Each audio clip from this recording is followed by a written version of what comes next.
What's up, guys? My name is Obin Fidels, and you are welcome to the Insights for Scholars podcast session.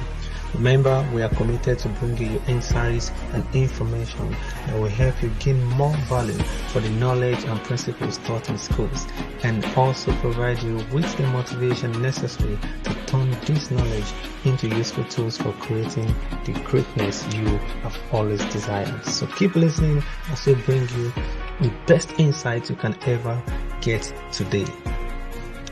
Today, I have with me someone I really respect. He is an engineer, a lecturer, and a personal and career coach. He is the brain behind the Great Light Academy. He is an author, motivational speaker, an entrepreneur, and most importantly, he is a student. Look, guys, I don't know how you're going to do this, but you're going to join me as I welcome Engineer Oluseun Oyeleke, the Wiki Man.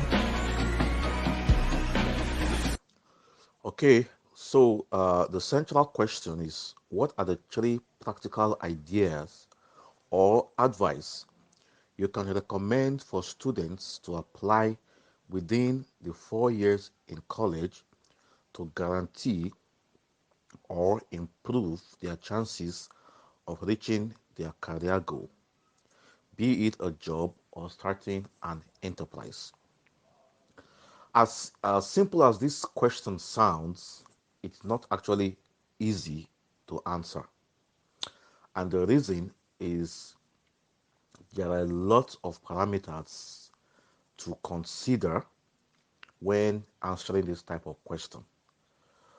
But the overall objective is to succeed. That is, we have defined success here as reaching their career goal, be it getting a job or starting an enterprise. All right. So we are going to be looking at the contribution of higher education in improving our chances of success, be it getting a job or starting an enterprise. Yes, exactly. That is actually the point. But I wish I could actually have some pre-conversations with you before we jump right into the main questions. I don't know if it's okay by you. So first of all, it's very wonderful that you've been posting so many things online recently. Your thoughts, they are wonderful. And I was actually reading one of your posts. I think the one you posted yesterday where you talked about using our own advice. I think you said there that we are quick to counsel others and seldom use the same counsel for our own self. I mean, when I read those lines, it was so massive. I really thought very deep about that concept there, and I think you really nailed it there. Of course, when I talked about counseling others but not using the same counsel for ourselves, I was just trying to encourage the process of introspection, and self-dialogue. Reason is because so many times we are able, and this is from experience, so many times when we are able to show people the direction, but when we need the same direction ourselves, sometimes we get stranded. All right. So the most important thing is you cannot give what you don't have. All right. You cannot give what you don't have. Don't give everything you have and then you have nothing to give to yourself. Because once you do that, you no longer become able, to be able to lead. To be a leader, you should be able to lead. So some years ago, I gave an illustration. I think that was in 2018 or last year, where I said, what does it mean to be a leader? Look at the word lead. So when you check out some detective series, some investigative investigation, when you want to crack a case, people will ask you, do we have any leads? Do we have any leads? What does that mean? That means, do we have any pointer to getting and apprehending this criminal? So, one thing a leader does is to have leads. You cannot lead when you are empty. You cannot lead when you don't have anything left in you personally to lead with. Absolutely. And that's why we should be careful giving advice to others. And when we need it, we don't have anything left for ourselves. All right. It's very, very important that we should be a fountain, a well, in order to be leaders of the society. Absolutely. Yeah, that's 100%. I agree with you. I agree with the concept that before we reach out and as we reach out to people with our own counsel, we should also learn how to use them for our own selves. That is awesome. Because at the most difficult time, you have to look inside. Let me give you an illustration from what happened before Osama bin Laden was apprehended. So they were in the situation room, both the president then, Barack Obama, the Secretary of State, Hillary Clinton, and at, the National Security Advisor, I think the head of the CIA, and they said that there was, I think, a 60 something percent probability that Osama bin Laden was inside the building, but there was no visual confirmation. And everything came to the table of Barack Obama to pull the trigger. He had to make the choice. In fact, that was the only choice. The vice president was also there, Joe Biden, but nobody could give a go ahead. You see what we're talking about? Sometimes you are left alone. Sometimes you are left alone. Who do you consult when you are left alone? It has to be the remnant of what is inside of you. And Obama kept quiet for some minutes and seconds. And you know that if Osama bin Laden was not in that building, it would be the center of another international crisis. And at that point, he consulted his own personal principles, his own convictions. He did his own mathematics. He looked at the fact. Carried out his own probability calculations, and he gave a go ahead. And today we know what happened. All right, that is awesome. I really agree to that. We really need to take some time to, do our own inner search and then prefer solutions that we're recommending to people, also use them to ourselves. So a little into the central things we're about to discuss today. My target here are students, maybe those actually transiting into our institution or those already in the system are preparing to finish school in order to have a greater future. And then I know, and we all know that you have a flourishing career as a lecturer. That means you have direct contact with the students. And also, you've been doing this wonderful service out there, providing massive content to impart and to lead people. So, I would like to start with the whole impart, the whole lecturing thing. Is this something you've known way back before you were in school, or is this something you just knew during the school that I'm going to be a lecturer? Okay, yes, I understand your questions perfectly. So, I think sometimes in life you need to know yourself and you know your inclinations, you know your proclivities. Uh, as I was growing, I realized I've always loved knowledge. That's why you see that wiki. Sometimes I give myself the nickname Wiki Man. A wiki simply means a bundle of information. That's just what it means. All right. And growing up, I realized I love reading. But aside that, I had this curiosity, you know, to investigate things. People can come up and just tell me something. I never, as growing up, just believe things at first sight. I was very, very poor at spreading rumors. I was very, very poor at spreading rumors. I don't just, even as a little boy, as little as 10, it's very difficult for you to hear me transmit information just like that. School is closing. I'll go and meet somebody. School is closing.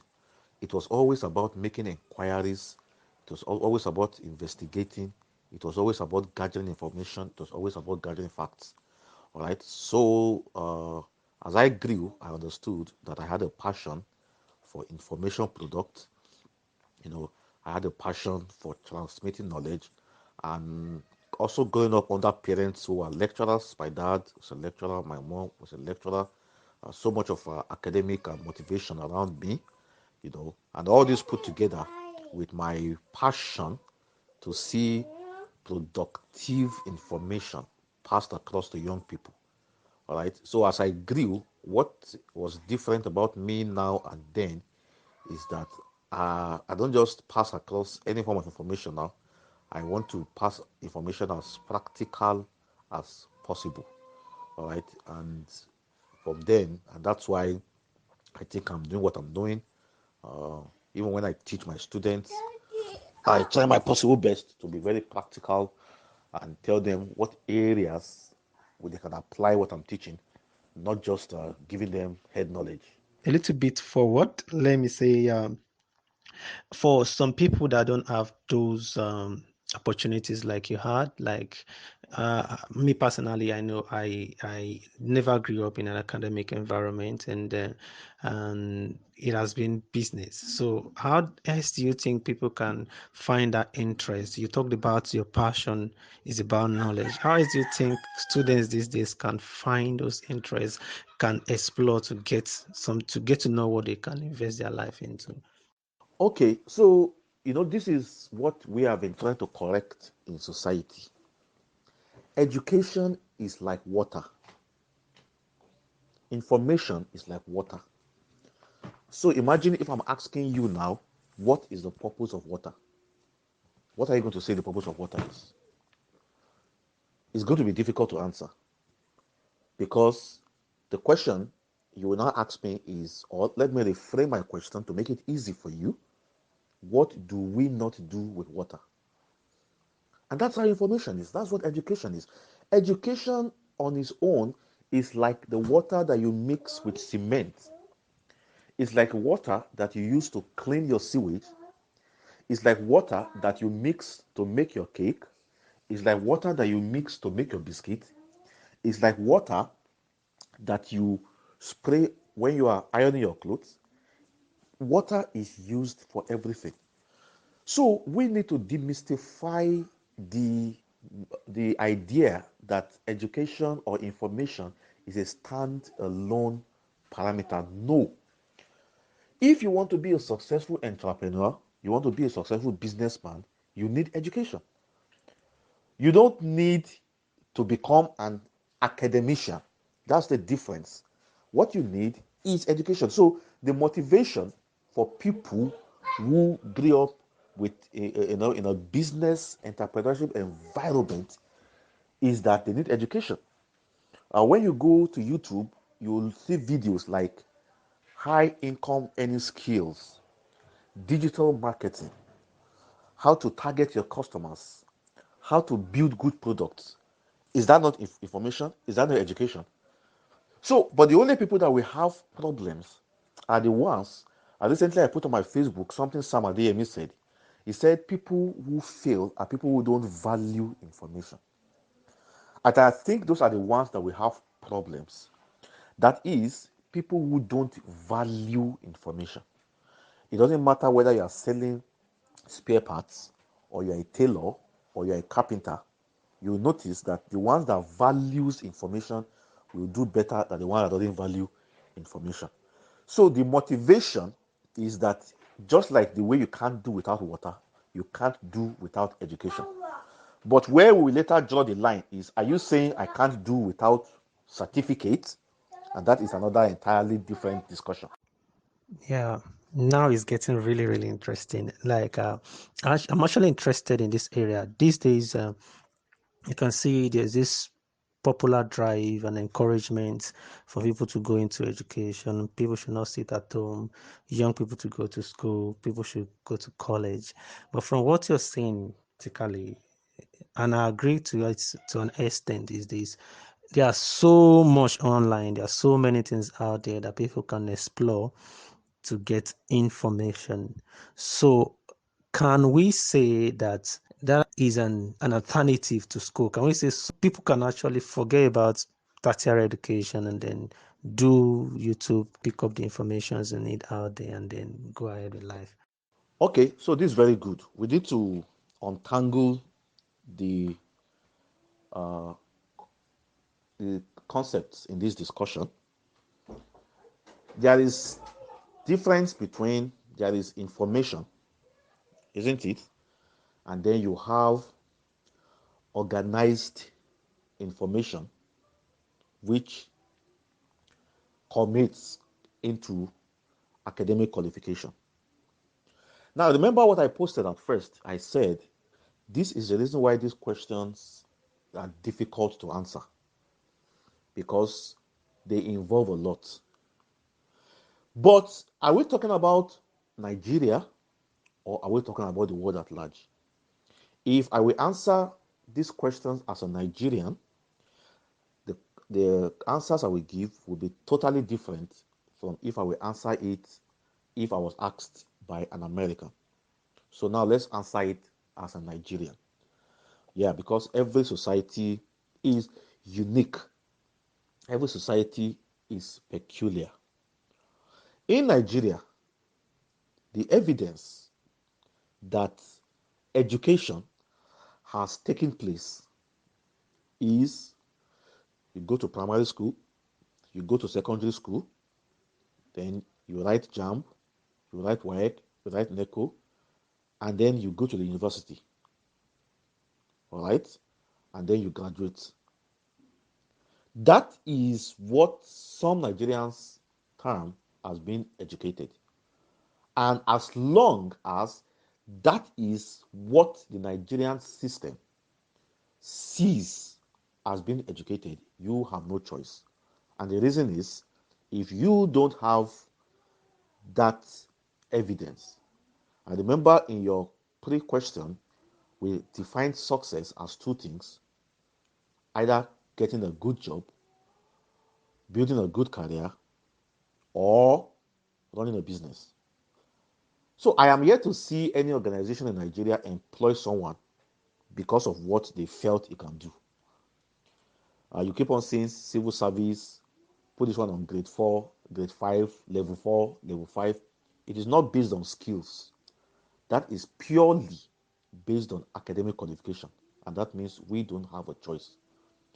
Now, mind you, we have not actually spoken about the importance of going to school. We are just trying to address this issue of education as seen in the Nigerian perspective. Okay?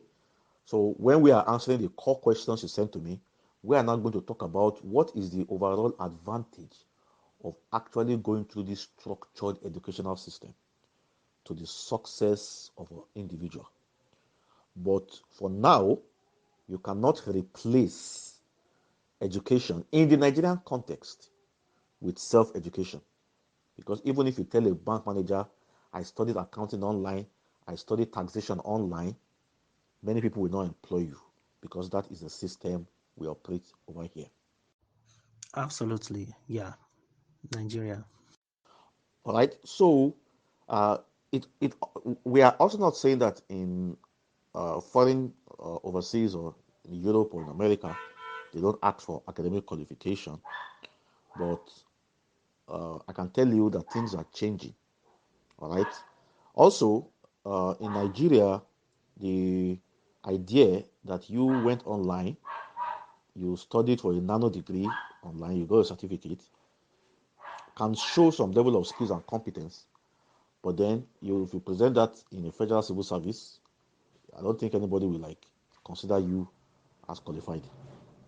Okay, so these are the facts why you cannot replace formal education in Nigeria with what you've learned online. So, sir, what are the three practical ideas or advice you can recommend for students to apply within their 4 years in college just before they graduate to improve their chances of reaching their career goals, be it getting a job or starting an enterprise. Now, the first issue we need to understand is there are two sets of people in higher institution. Of course, there are different categories, but I can categorize them into two. People who are studying the course they actually wanted to study for simplicity, and the ones studying the course they had to study because they couldn't get admission into what they wanted or into the school they wanted, into the course they wanted due to different reasons. So you will agree with me that uh, how we tend to answer this question will differ for the two groups. Secondly, people who are fixated on getting a good job and the ones who wants to build a career in business and entrepreneurship. How do they maximize the use of their 4 years in school to be sure at the end of the day they achieve their aims and objectives? And this is what I have to say. First and foremost, we need to understand that in Nigeria, when it comes to getting jobs, the reason why many organizations will ask you to come with a second class or a first class. So I'm speaking traditionally now. I'm not saying that is how all organizations behave. It's not because they think the first class or second class product is better than anybody else alone, but because there are many applicants. So if you want to increase your chances of getting employed in Nigeria, you just have no choice but to come out with a good grade.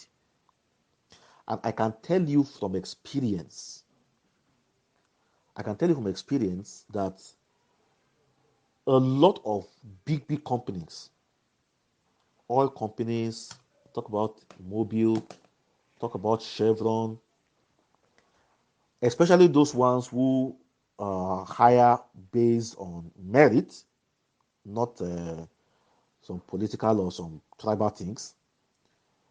Many of them on their website, they will ask, do you have a second class upper? Do you have a first class?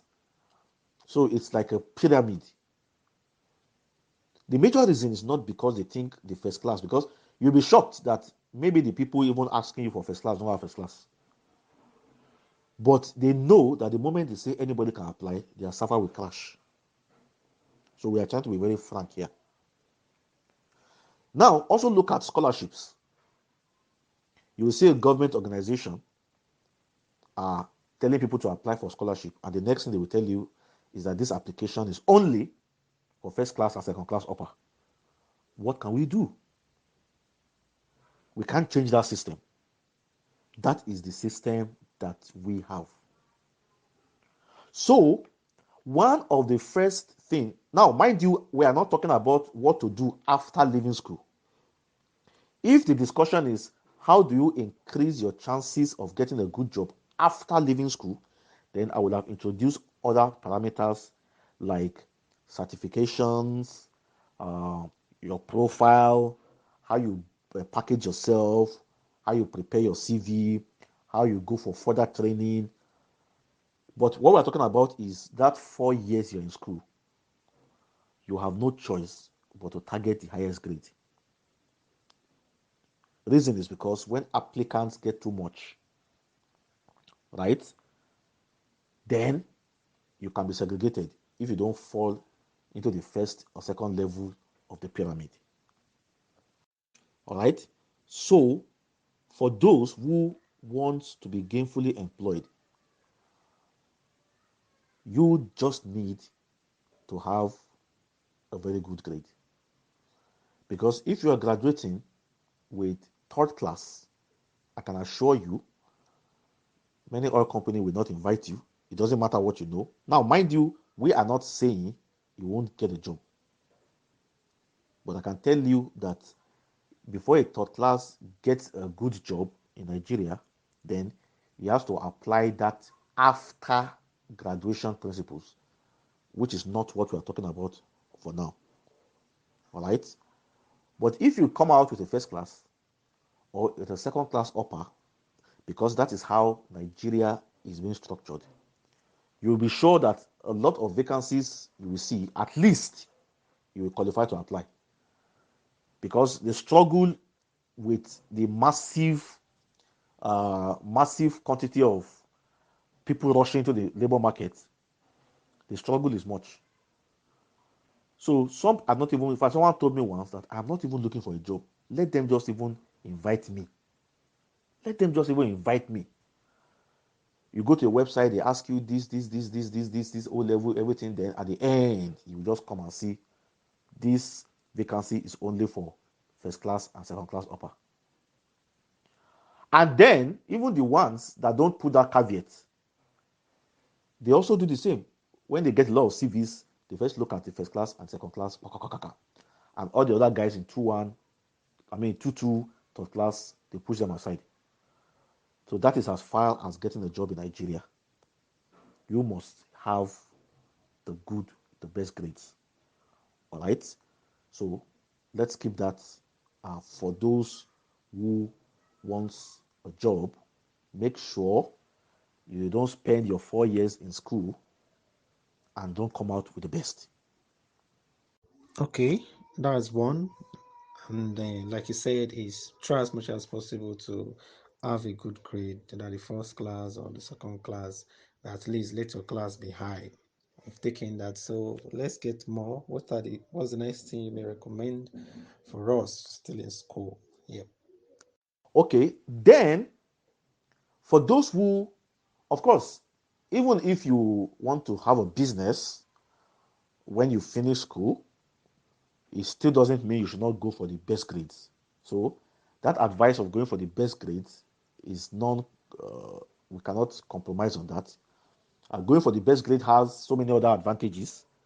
It doesn't mean you are not, if you don't have the best grades, you are bad, but it has so many advantages, so just go for it. But it is very important that you don't just target the grades, you also target having an understanding and mastering your course. Do you know the reason why? The reason why is, so when I was in school, I had a friend. His name was Alwazi Haq. He was from Bangladesh. Now, oftentimes when you go to his house, you will see this young Indian boy who was always writing programs. He was always writing programs. He was always investing in learning. Now, it did not affect what he was learning in class, but he knew that the moment we graduate from school, the time to learn too many things might not just be there, because you go for NYC, and after going for NYC, you start looking for jobs. So, while you have 4 years that the society is not disturbing you, society is not asking you to provide money. When you go to your community meeting, the moment they say this one is a student, nobody will ask you to contribute money to repair road or to dig a well. You need to maximize that 4 years in additional acquisition of knowledge. So why did I just call it knowledge? Because it can even be in pole science, it can be in business administration, it can be in engineering. That 4 years, and this is also what helped me. I will never forget a guy called Jeff. He comes to my house every time with a lot of software and a lot of gadgets. You know, I started learning computer engineering when I was in 200 level. The first time I opened up a computer, I was in 200 level. And then I saw the hard disks, I saw the motherboard, I saw the RAM, I saw the fan, and then we were using Windows 98. I saw how to create directory. I saw how to format and hard disk.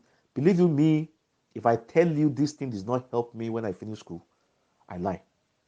Coupled with my certificate, I didn't have a problem. I got my first job even before I finished my NYC. And this knowledge seriously helped me. I was so happy that I did not spend 4 years in school without acquiring additional knowledge. And another thing that school helps you with is that it helps you to build a network. So, secondly, make sure you don't just use that 4 years just indulging academically. Also build important network of friends. You know, this you if you check a lot of tech giants in America, a lot of them were college colleagues, right? So use that 4 year to build a network, right? Build a network, have cluster groups, have friends that you discuss with. At the end of these 4 years, what exactly can we do? Make it an opportunity, to create a system of relationship that you can continue investing in even after school. All right. So we have said three things. We've talked about the grades and why it's important. All right. We've also talked about the importance of fortifying yourself with skills. Why? Because 4 year you have the time. Don't let anybody tell you you don't have the time. You have the time, for your schoolwork, for the rigorous of education, for your assignment, for your classwork, and you also have the time to what? To add to yourself. All right. And you also have the opportunity to build networks, build relationships, build a cluster, a group around you. Even till today, the cluster that I built right from college is still there. And I still get a lot of jobs done for that my group. So it's very important that, and this opportunity you get in higher in universities or polytechnics, you don't get them just on the street, because when you are in school, it's a collection of people who have come to learn. So if you're in a class, right, you're in a faculty, it's very very easy for you to create that type of relationship with that signature, or you guys already know here we're engineers, your language, you speak the same academic language. So it's a big advantage. All right. All right. So now the reality, the reality is this: when you finish school, the most important thing at the end of the day will not just be your certificate, but just like someone called it, your certificate. How good are you? What can you do? What additional skills do you have? So this is what you should know even while in school. That at the end of, currently I have a student, a 100 level student. He built a very complicated computer game on Python. 100 level. I do not have any doubt that this particular guy has a very bright future. Now, mind you, he's still in school, right? And he started building this program because they were running a course called Introduction to Python Programming. So you see the importance, all right? They had the curriculum, and then he saw the opportunities and he applied additional effort. In fact, he's so good developing, creating Python functions at 100 level. Anytime I look at him, I'm very surprised. And what is he telling you? At the end of 4 years, you know, with the guide of his curriculum, he will not only come out with a certificate, he will also come out with a high income earning skill. So while you are in school, take advantage of your curriculum and go deeper, go further, go wider. Don't just understand those principles, dig deeper. So that when you are coming out, you are actually not coming out just with a certificate. You are coming out with what we call high income skills. Wow. thank you very, very much for these insights. You've talked about making sure that we upgrade our grades and make sure that we have something that we can use to compete with out there. And secondly, you said we should try and build additional acquisition in terms of knowledge. And you specifically said, and any of those high income earning skills is a good thing we should try building right from school. You also talked about network. Yeah, network, that we should build our network of friends, of growth minded people. And I think I concur with that. That is very important. So having said that, I can see you related with these things based on personal experience. I would like to know, is there anything you wish you had known then? Yes, I love that question. So, there's a saying that uh, the best way to predict the future is to, or rather, yeah, is to invent it. I think that was by Mark Zuckerberg. The best way to predict the future is to what? Is to invent it. So, what I wished I knew when I was in school is that the world was going to be going into this direction where so much will depend on personal skills. Yeah, to be very honest, we were still at the point where getting a 2-2, I mean, 2-1 upper was our obsession. And I can tell you from experience, I know a lot of graduates during my time who are struggling with skill sets today. Yeah, I know what I'm saying. A lot of them. It's because, it's not just about, okay, I got this job. Quite a number of people have met me. Do you know I don't even know how to use this software? So I wish I knew then that this was the direction the world's going into, and then we'll have focused more on gaining and empowering ourselves in these skills, especially as related to computer programming, software development. And then nobody knew about any Android. And the closest we had later, this was like maybe 3-4 years, was the Symbian. But then there were some people who are Java programmers, and Android is an offshoot, it's a product of Java, and probably I don't know, maybe some of those ones are finding it easy today, but quite a number of us, it was all about get a good grade, get a certificate, get upper, get one. That was a struggle. So what I would just say is that let us start predicting the future. I've had a lot of seminars talking about the fourth industrial revolution. And mind you, is the same thing we talked about. When you hear terms like artificial intelligence, people should stop thinking we are talking to engineering students. This artificial intelligence is just like electricity. Electricity is used by carpenters, is used by plumbers, is used by pastors, is used by imams, is used by mechanics, is used by cooks, is used by bakers, is used by generator repairer. So when you hear terms like artificial intelligence, it is not engineering we are talking about. Of course, electricity came from electrical engineers, but it is used by everyone. So whenever you hear things like AI, IoT, crypto, blockchain, these are enabling technologies that will power a lot of things, including businesses, education, politics.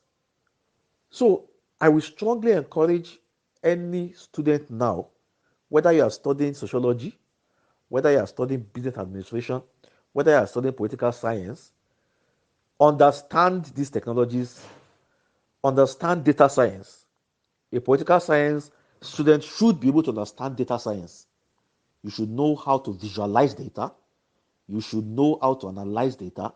You should know how to look into data to extract insights.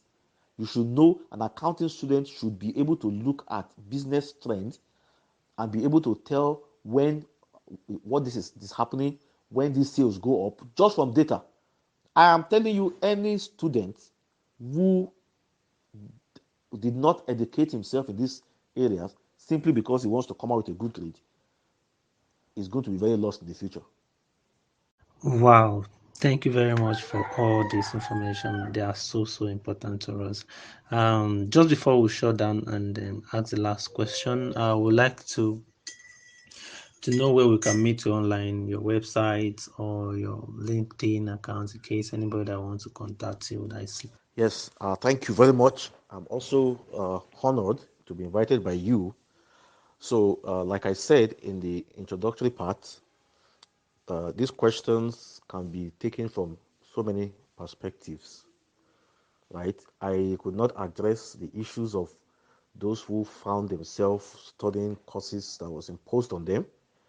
Maybe they applied for mechanical engineering and they were given metallurgical engineering, or they applied for computer engineering and they were given maybe computer science education. So many things happens, and I would just like to encourage those people that if they can pursue their dreams, they should go ahead. Yeah. So if you want to study computer engineering and they give you computer science, if you can write jump again, everything I'm speaking is from experience.